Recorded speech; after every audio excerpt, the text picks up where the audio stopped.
Hello, I'm Greg Allison, Alabama State Director on the Task Force of National and Homeland Security. And I'm going to tell you today why balloons are a big threat in the battlefield. You may think balloons are something you wouldn't use in battle. Well, that's exactly why they're a big threat. They're an asymmetric weapon, and they're going to be almost impossible to shoot down when they're at altitudes of 80,000 feet and above, unlike the Chinese spy balloon, which was actually below the altitudes that most of your jet fighters flew. So bear in mind, there's a lot more to this than you might think. And that's what I'm going to share here today, guys. So buckle up. This is a Chinese weapon system balloon test. Now, I've shown you this particular balloon before. This is what you call a zero pressure balloon. It matches the pressure outside, but the gas inside is lighter weight. Therefore, it is buoyant and floats. This kind of balloon can go higher than the Chinese spy balloon, much higher, though that one can also go higher, much higher than it went over the United States. It was set for a certain altitude. I explained that in my previous video, guys. So this is the second part of a three-part video.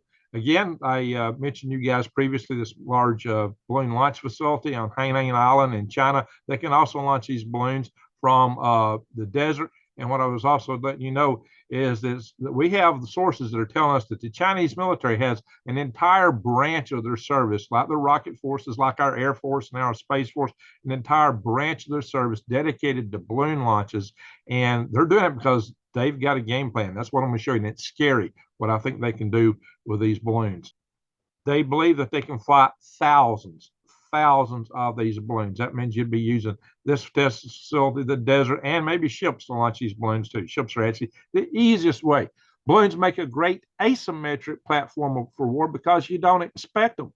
Because, you know, we shot some down with the AIM-9 missile, but when you get up to 80,000, 100,000, 120,000 feet or higher, which some of these balloons can go to, you're not going to get them with an AIM-9 because an AIM-9's only got a burn time of 5.4 to 6 seconds on the motor, depending on which variant of it. So it may have a 20-mile range down range horizontally, but going straight up, it might get 10,000 feet. That's about all that's going to go straight up because it's more of a projectile than anything else. Oh, yeah, by the way, I've already shown you this video. You need to watch it. You need to go back and watch my video on the EMP attacks from balloons, the threat of EMP attacks. In fact, I went through a lot of stuff in that video that may be a preface to this video. You may want to watch it first to get some of the background, or you could go back and watch it later and go, oh, that's what he meant.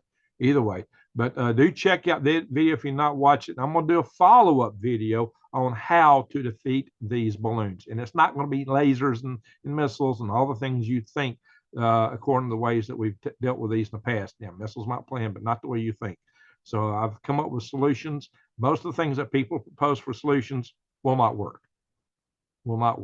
See my other video. I'll talk about that in the other video. So my friends, yeah, lasers, beam spreading is too much when you're shooting horizontally through the atmosphere. It just won't, they won't get there. You don't even heat it up, not much less cut it up. So anyway, guys, what I'm going to show you here today, what's really important is how China can take out our aircraft carrier groups, the entire carrier groups, with a balloon assist. How the balloon assist may be a critical element to enable them to take out the aircraft carriers and the entire groups. I'm going to show you how they can use these balloons to attack troops on the ground. I'm going to show you how they're going to use these balloons, or could use them, hopefully not going to attack our crops.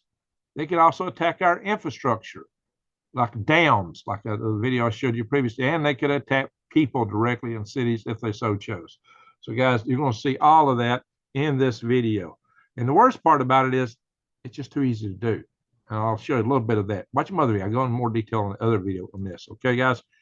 Now here is that Chinese weapon system balloon test. Here's some drop vehicles. This package is what's hanging below that balloon. This little package here is these glide vehicles. They look like miniature DF-17 hypersonic missiles. If they don't have a rocket motor in to fire them to make them go faster, drop them on a balloon, they will at least go supersonic.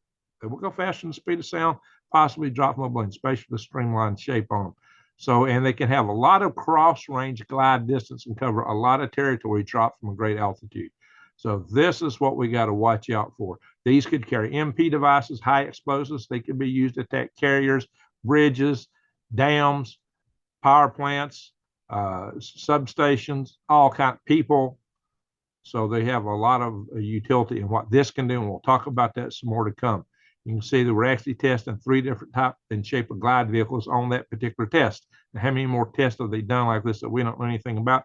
And this is a small package. This package weighs a few hundred pounds. You can launch these super low pressure balloons, the zero pressure planes, up to 4 tons to 120,000 feet or higher. The Chinese supply balloon was set to have a little over 1 ton to 30 kilometers. All right, guys. So this is some tests the Chinese were doing for launching drone swarms from balloons. They actually developed this system and tested. And the whole idea with this technology is they would launch their balloons and they would have a communications via satellite. So when they drop these drones, and there's a test, they actually developed drones and dropped them from the balloons. Now, these are using PC boards for wings, but I guess they work. And even show here that they got little elevons, so and some servo motors and a rod to actually control the elevons to give them a flight control for these drop vehicles. And so they look simple, they're cheap, they're lightweight. But imagine how many of these you could put in a 4-ton package, especially if you're avionics and so forth, only weigh maybe 50 pounds. Your control systems. Yeah, you could do all this for with package 50 pounds. See my other video on that. Guys, they could drop far more sophisticated drones than this. That kind of way, they could drop some big drones, or they could drop a bunch of little drones, or all manner of stuff in between. So they could directly attack troops, set fires, spread disease. Many possibilities here. But this was one of the earlier tests that they actually let this be public knowledge. So what is there that they have classified? And they show how they could catch different winds, go different directions. Yeah, and get over target, drop the drones, and they're communicating with a satellite. Somebody's sitting in his chair back in China directing a drone to attack somebody in America. Now, here they are again. You got little GPS modules in them. So they can go straight to a GPS location or tell you exactly what's at. Flight control module, leading edge modified zone. I guess that's for your air, fuselage, battery pack, communications module, servo motors, and who knows, they may have some kind of little payload package on them. This is a very tiny, lightweight drone. See, this thing's 32 centimeters wide, not very big. But they could come up with a lot more than this. Or, again, I'm going to go in great detail on this. You could do an EMP type balloon. But this could also be a battlefield balloon, guys. An EMP balloon instead of attacking America. If you went over the battlefield and say your electronics balloons that you want to do surveillance with had a package similar to this, except instead of being sand to keep you from seeing radiation, maybe this is a Faraday cage, and the Faraday cages don't get released and dropped until after the EMP goes pop. In which case you fry, this is what I think will happen. I think they will fry our electronics with a super EMP weapon, an EMP super weapon at close proximity, which means the fields will be extremely powerful on our naval ships and our aircraft carrier groups in particular, which would just cook them. And, and then they would drop payloads to attack like these, to attack sensors and people on the ships as they're trying to deal with the situations they got, maybe take out missile systems, or give us something to aim our missiles at if they should work. So if their missiles are still working, they would deal with them that way. And it would probably be a good test for them to know what systems on the ships are still working, so they would know better how to target them. And I'm going to show you why having surveillance balloon is going to give them the critical edge in targeting that would enable them to defeat the aircraft carrier group. Now, this is the spy balloon itself. This kind of balloon could be a key in targeting. This kind of balloon that we saw fly over the United States, it was flying 50 to 60,000 feet. Why? Because that's the altitude at which the winds are the slowest. If you want long time loiter, that's the altitude you're going to fly in. But if you want to avoid weapon systems that might shoot you down, you go higher. This balloon was actually designed to be able to take over a metric ton to 30 kilometers, actually a little over 30 kilometers. So this thing gets almost up to 18 some odd miles, guys. All righty, this was my combination strike showing what could be done from balloons in the United States. So just to let you know, they are a threat. I'm not going to go into great detail here. And these are some of the things I've done in case you didn't see the other video. This is my Heart Catch Prize rocket. I launched my balloon. This is about a 300-pound package here. I think probably that the package from the Chinese test was probably no more than 400 or 500 pounds. if that. Probably no bigger than this one, actually. And here I am. This is a zero pressure balloon, unlike the Chinese balloon. So let me explain something. Chinese balloon is a super pressure balloon. I'm going to show you more details on that later. It is designed to stay aloft for months. Everything you do on balloons don't need to stay aloft on months. Some things you only need for a few hours. These zero pressure balloons are good for, a day, maybe 3 days. Usually mission times, what you're doing is only a few hours, especially if you're going to do an MP, a rocket launch, or you're over the battle space. A few hours may be all you need if you're doing an attack, especially if you're carrying a lot of drones. You can carry more weight on these. You can carry them higher because it don't have as much mass in the structure as do the super pressure balloons. This is my balloon launch return vehicle. I did this 25 years ago. Did this mission 23 years ago, launched from ships at sea. All right, guys, America's aircraft carrier groups are what we pride the most in our Navy because they project American power. They are largely considered unsinkable. Well, what I'm going to show you now is that game may be changing radically, but they have quite a large set of defensive systems to enable them, hopefully, to remain unsinkable, but that is being challenged. My friends, an aircraft carrier group like a Nimitz class has about 5,000 sailors, Marines, and airmen on board with the air wing. Now, don't take that many to actually run the ship. It's probably on the order of 3,000, maybe something like that. The Ford class, a bigger carrier, actually takes about 600 to 700 less people to operate it. So what they got? They probably got over 4,000 people. These are cities, they're floating cities. I was stationed, in Fort Greely, Alaska, and both the military base, and was the largest in area military base in America, and the local civilian town together, if you drew a circle, probably 100 miles around a radius around Fort Greely and the Adunta Junction, you might have 2,000 people in it. One of these carriers has a lot more people. So this is a city. This carrier is robust. I mean, they have really thick, special hard steel. In many cases, the decks are multi-layers thick. You have crews on board who are trained to fix things as they happen. You get it damaged, you get a hit, they try to fix it. So the fire control, repair. This ship tries to survive combat, and the crew is trained for that. So that's part of the survival system. It's got a lot of redundancy built in, and it's defended by quite an array of weapon systems. Very impressive weapon systems, no doubt, such as the RIM 161, or known as the Standard 3 SM-3 missile. This is a missile in the Aegis missile system for ballistic missile defense. The Burke-class Aegis destroyer carries up to 96 SM-3 missiles, and the Ticonderoga class carries up to 122 SM-3 missiles. So you think, how in the world could anything possibly take these out? And when you got these kind of missiles, these missiles are used to take down satellites. They're anti-satellite missiles. These missiles are used for full-blown ballistic missile defense, taking out intercontinental ballistic missiles fired. So these missiles could take care, theoretically, of the missiles that China might fire at it, at least the ballistic missiles. Maybe there's a trick with the hypersonics, although all the ballistic missiles come in hypersonic, but then maybe it's got to do with the in-game maneuvering, the fact that hypersonic missiles come in through the atmosphere at a lower angle, they're harder to see, they come across fast, maybe just over the horizon, and bam, they got you, instead of a ballistic missile coming through space, which has some maneuverability aspects, but you get to track them for a lot longer. So who knows, guys? This is a very capable missile system. You get a lot of these out there. They're carried on this. This is the Ticonderoga class Aegis destroyer. And typically you get no less than 6 destroyers of some type or another, maybe not all Aegis destroyers, with an aircraft carrier group. I'm not a Navy man, but I'm just letting you, I'm a missile man. But missiles, they got missiles too, so that's cool. All righty, guys. This is what that SM-3 looks like, various variants thereof. You can see the Japanese got some of these too. These are very powerful missiles.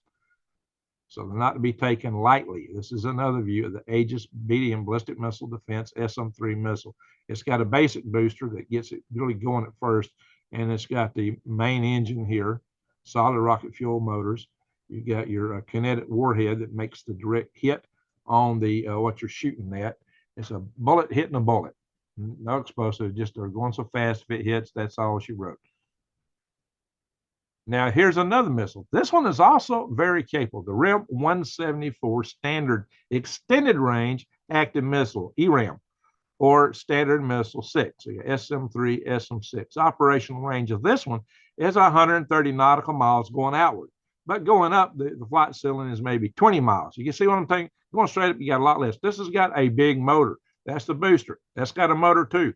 So it's a two-stage system at least. You've got multiple stages, huge motors, and whereas you got 130 miles downrange, up you got 110. It's about a little better than 20 miles, 22 miles straight up, something on that order. See, guys, big difference between that and that. So that's what I'm talking about. The AIM-9 goes nowhere shot straight up. So this is the only weapon that can perform both anti-air warfare, ballistic missile defense, and anti-surface warfare missions. Now, for ballistic missile defense, that's in-game. It's not a mid-course interceptor, unlike the SM-3. The SM-3 was a mid-course interceptor. You can go up in space and hit that. This is hitting it coming in. It's got to be within 20 miles. You got a word coming at you. This is the one you fire last. You fire the SM-3 first, and then you fire the SM-6 after that. So this takes supposed to take care of the ones the SM-3s missed. And you get a lot of, I don't know how many of these you got on these ships, but you got a lot of these too. Now, this is another missile, maybe not as sophisticated. The RIM 67 Standard ER is an extended range surface to air missile. This is a SAM, for anti-aircraft and ships. It is an anti-ship missile. So, but it might be able to take out a missile.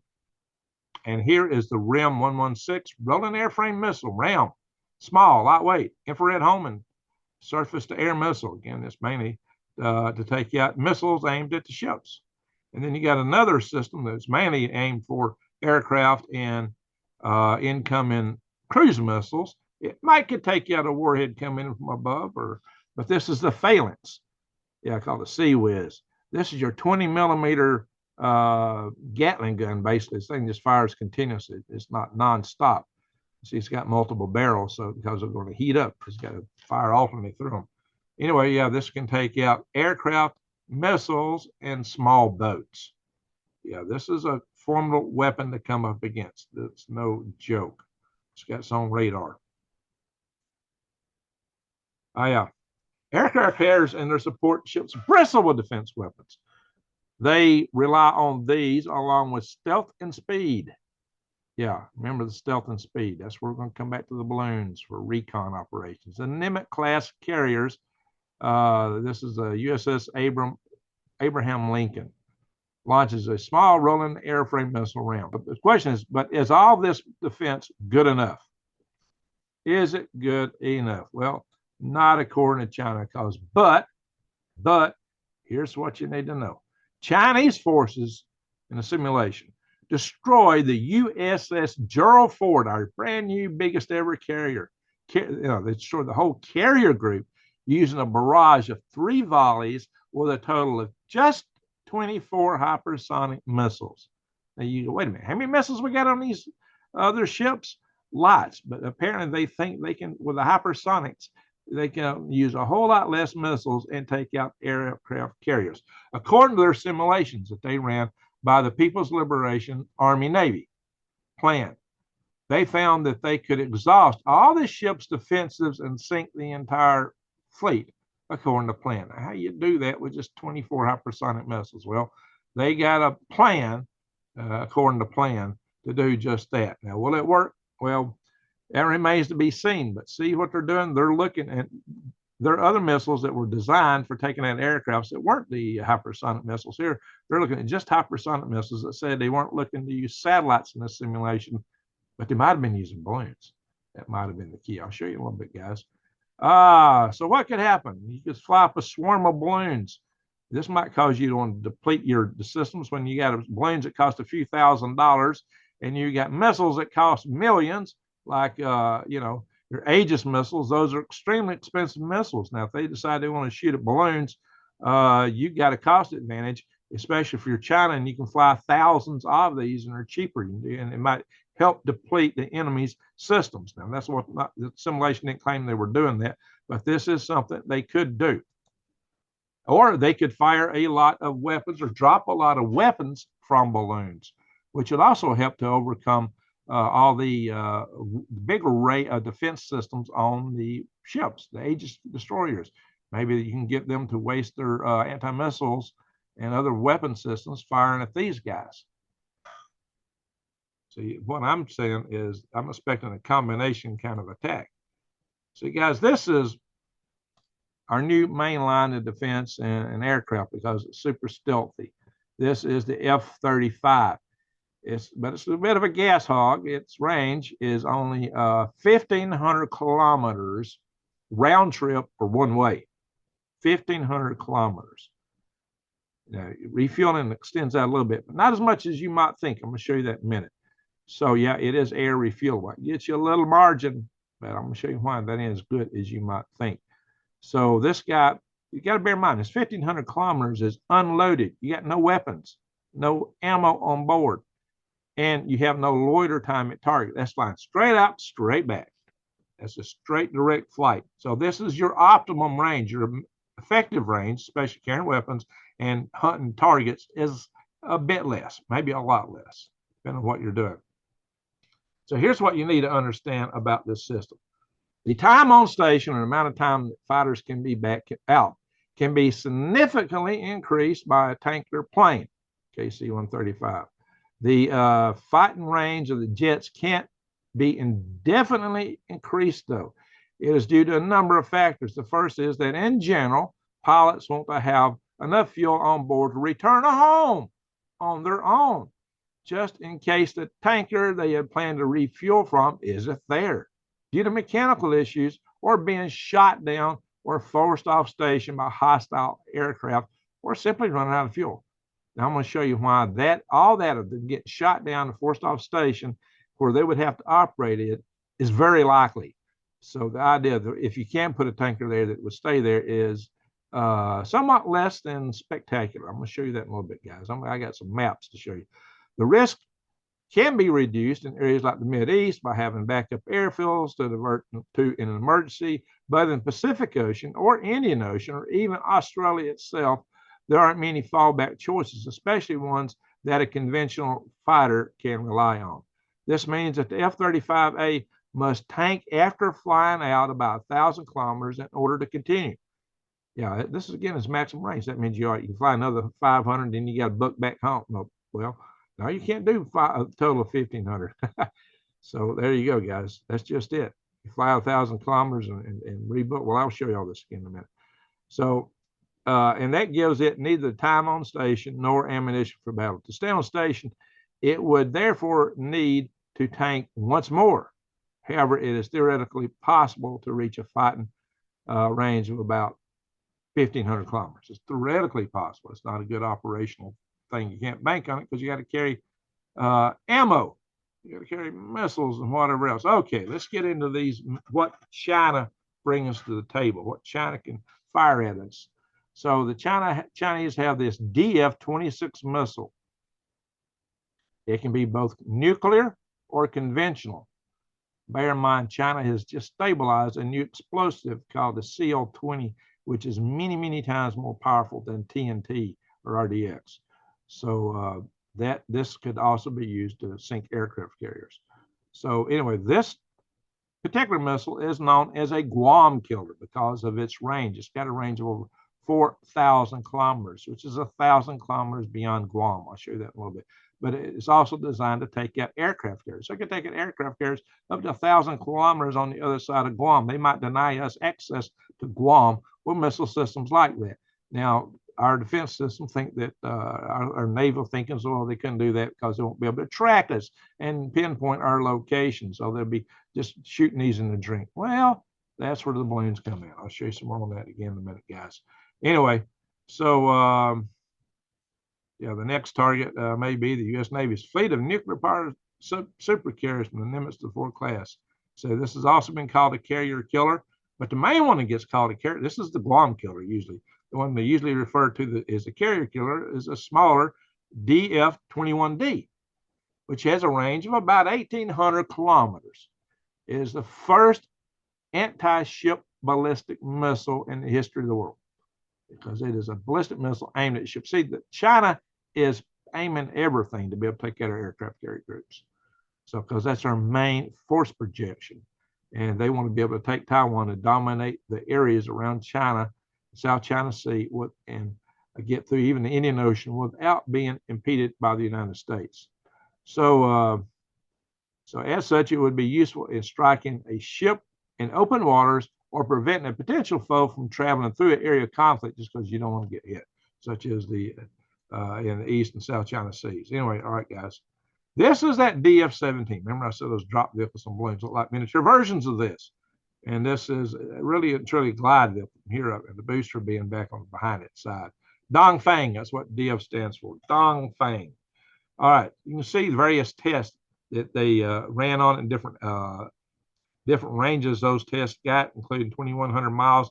So it's really thought the operational range of this is somewhere between 1,800 and just over 2,000 kilometers. You see both numbers published, some publish up to 2,500 kilometers. But this is all well within the range, even the lower numbers, even that is well within range where the ships are going to have to be. But I'm going to show you that in just a minute. So this is the kind of ranges we're talking about. See, these missiles, this would be the Dongfang 21. Actually, the 26 is probably reaching out to here, along with some of the other missiles are showing their ballistic missiles. So guys, they could cover the Sunda Strait. This is the strait that everybody thinks they can stop the Chinese Navy at, and especially India, United States, maybe Britain or Australia. Well, guess what? This is in the range of the missiles, and if they can guide those missiles with precision using these spy balloons, that could be a game changer.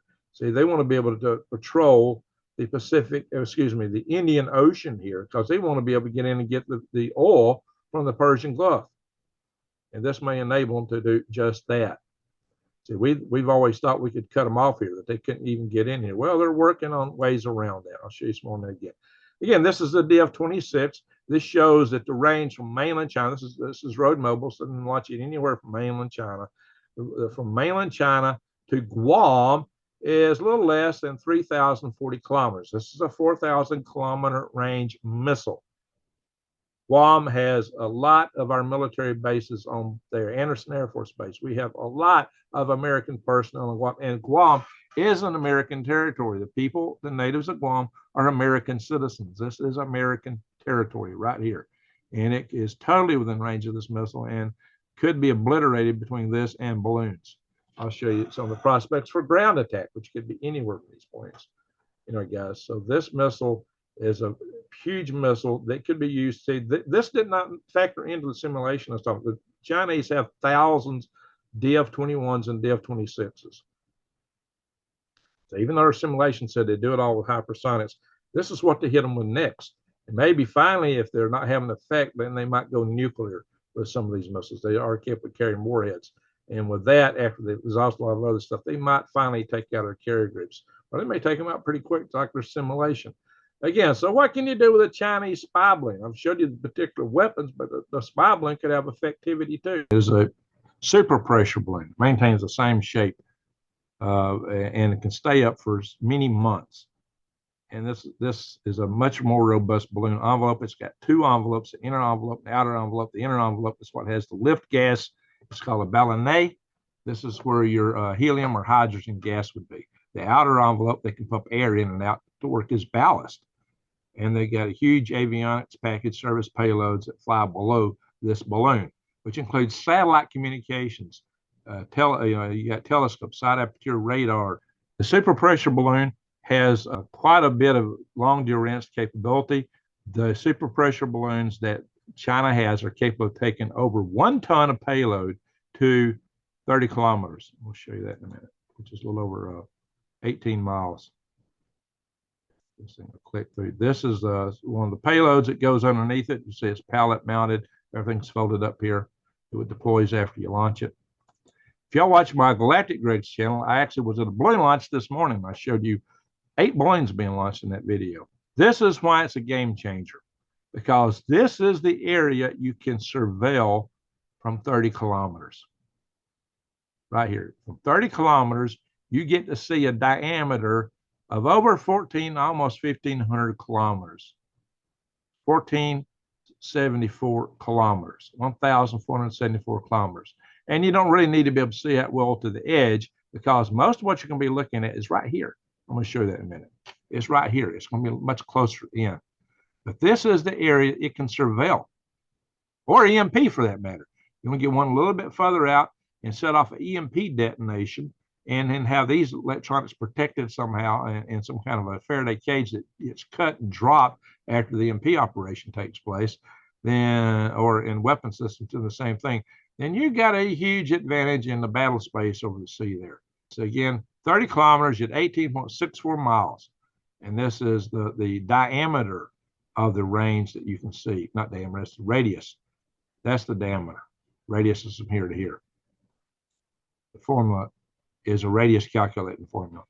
Anyway, some of these balloons may be flying 120,000 feet if they want to launch weapons from them. You can do reconnaissance from a zero pressure balloon too, especially if you're just floating over. If you want something to stay on deck for a while. So now let's talk about ranges and distances and missions here. So this is your DF-17, where it can reach well outside of this.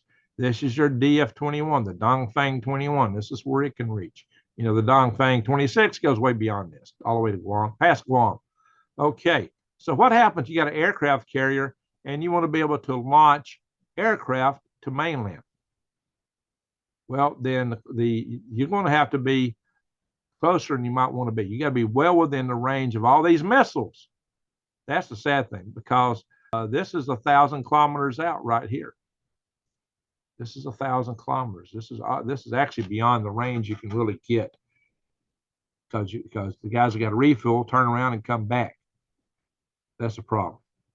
So yeah, 1,000 kilometers out means he refuels at 500 kilometers. Well, yeah, then he's still actually it's less than that. It's about 250 kilometers less than that.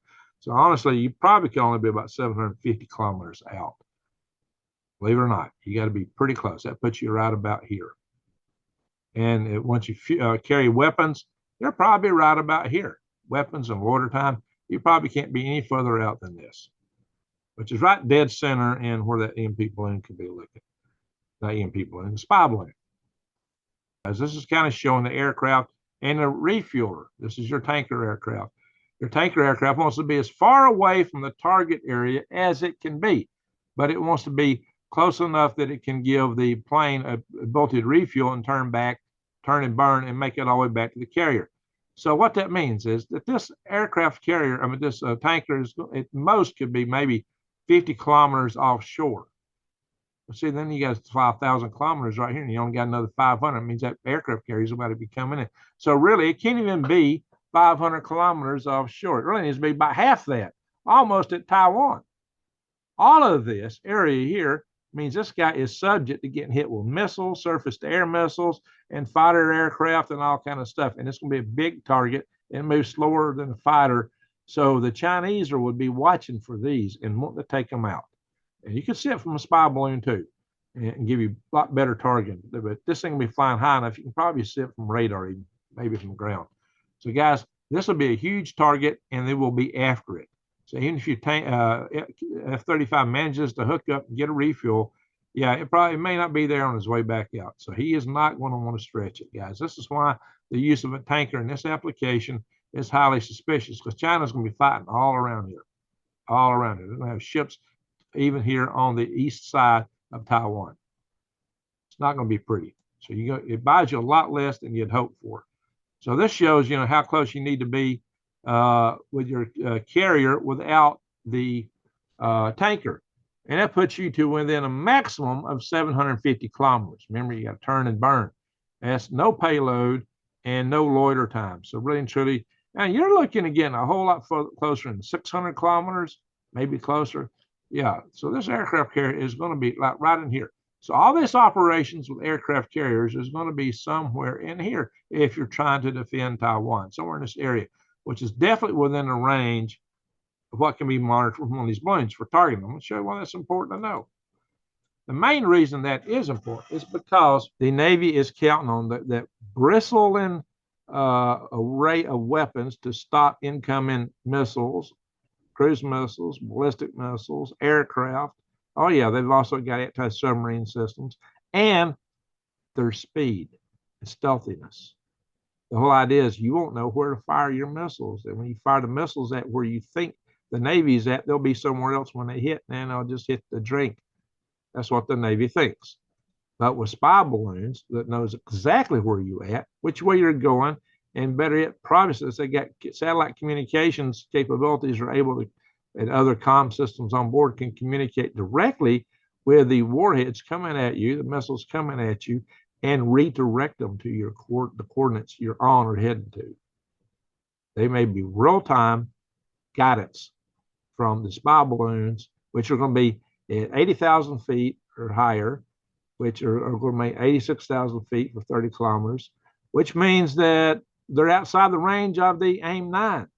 Now, you could shoot, indeed, the SM-3s and SM-6s at it, but if you start shooting a lot of SM-3s and SM-6s at balloons, that's less you got to defend yourself from hypersonic missiles and from Dongfang 21s and Dongfang 26Ds. So there you go, my friends. The DF-21s, the DF-26s, after the hypersonics, yeah, that's what they would use. Yeah. So their whole simulation was just using hypersonics. Well, you expect them to bring them all to forth because they got thousands of these. We only got a handful of carriers. They got thousands of these missiles. So yeah, we got hundreds of defenses on each missile, but they could literally exhaust our defenses one way or another, especially if they know where we're at. That's what we do. And they could also now, look, they're putting bases here in around the Indian Ocean, Djibouti here, mouth of the Red Sea. This will cover people coming in and out of the Persian Gulf. And it looks like our islands that we've been flying B-52s in and out of, that the British control is about, the islands are about to be made independent, and the islands favor China over us. So watch out, guys. So the Chinese may have a lot of bases down here from which to launch balloons and and run their aircraft. Now, I always showed you that this is in range of their missiles launched from sea. Who's to say they won't put a truck or two out here? This also got DF-21s, DF-17s, or DF-26s. We don't know. We just don't know, my friends. So yeah, again, so what I was showing you, this is launched from China. This is what they could hit, launched from China. That's that little blip right there.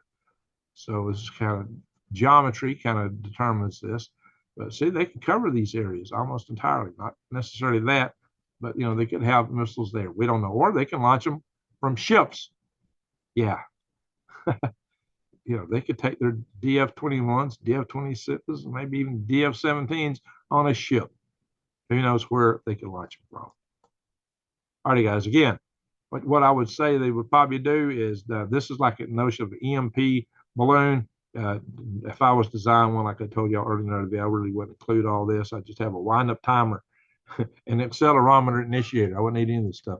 But, if they want to communicate back, they might have this kind of stuff protected. You might have an EMP shield types, Faraday cage that gets to cut loose for the recon electronics. So if you had another balloon that's going to set off a EMP and fire ships at sea, then you could have the recon balloon open up its EMP shields and go into mission mode. And if it should get fried too, well, they'll have another one up in an hour and a half to do that job because they can launch so many of them, or maybe already on the way. It was just outside the realm of that. Again, and they could also drop a lot of weapons. And they may have drones. Drones on board are going to drop. Drones and weapons like these. And so what happens? You're looking up and you suddenly hear a little buzzing sound. You're out on the deck of the ship, and you look up and you see this. You didn't see the balloon. It's so high up you didn't see it or notice, but suddenly this is what you see coming at you. How would it feel to be on the deck of the boat? Now, this art's a little grandiose. I don't think they'd be this big, and I don't think these guys would be that calm. But a swarm of balloons coming at you on the deck of the boat could be a catastrophic thing for the sailors there. This also seems to depict in some fashion. This guy wouldn't be so calm looking at his checklist if he had a bunch of these coming at him.